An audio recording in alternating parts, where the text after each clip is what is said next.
नमस्कार, मैं हूं आरजू अंसारी और आप देख रहे हैं राष्ट्रीय जगत विजन न्यूज।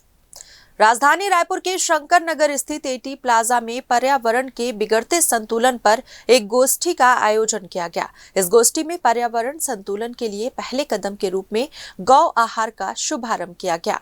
कार्यक्रम के मुख्य अतिथि शंकर नगर वार्ड के पार्षद राजेश गुप्ता थे।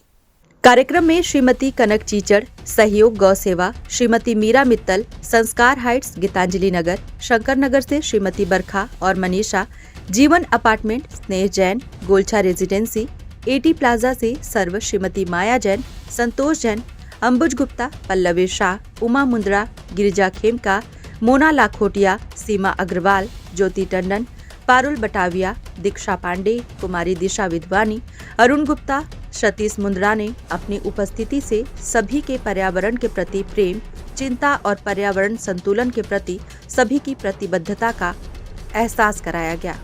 इसके साथ ही भविष्य की योजनाओं के बारे में बताया। श्रीमती कनक चीचड़ ने गौ आहार में क्या क्या वस्तुएं देने योग्य हैं उस पर प्रकाश डाला। श्रीमती मीरा मित्तल, पारुल बटाविया और गिरिजा खेमका ने हमारी प्रकृति के प्रति कम होती जा रही संवेदनशीलता पर प्रकाश डाला। उसके बाद पार्षद ने सभी को निम्न संकल्प दिलाया। आइए हम सब मिलकर आज संकल्प लेते हैं कि हम सब प्रकृति प्रेमी यथाशक्ति प्राकृतिक सामंजस्य और संतुलन को बनाने का प्रयास करेंगे। इसकी शुरुआत हम गौ आहार के रूप में कर रहे हैं। हम सबकी रसोई की वो सामग्री जो वस्तुतः पशुओं का आहार है, जिसे हम कचरे में फेंक देते हैं, आज से उन्हीं को दी जाएगी।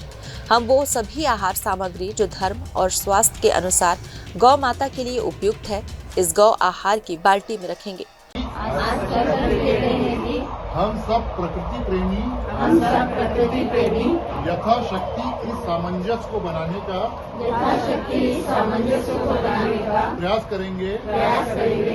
इसकी शुरुआत हम गौ आहार के रूप में कर रहे हैं। हम सबकी रसोई की वह सामग्री जो वस्तुतः पशुओं का आहार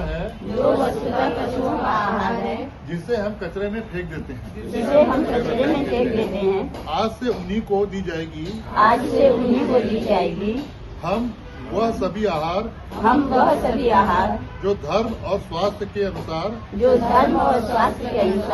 गौ माता के लिए उपयुक्त है, इस गौ आहार की बाल्टी में रखेंगे। फिलहाल इस खबर में बस इतना ही। देश प्रदेश की खबरों से अपडेटेड रहने के लिए हमारे चैनल को सब्सक्राइब करें और नए खबरों के नोटिफिकेशन के लिए बेल आइकॉन जरूर दबाएं। नमस्कार।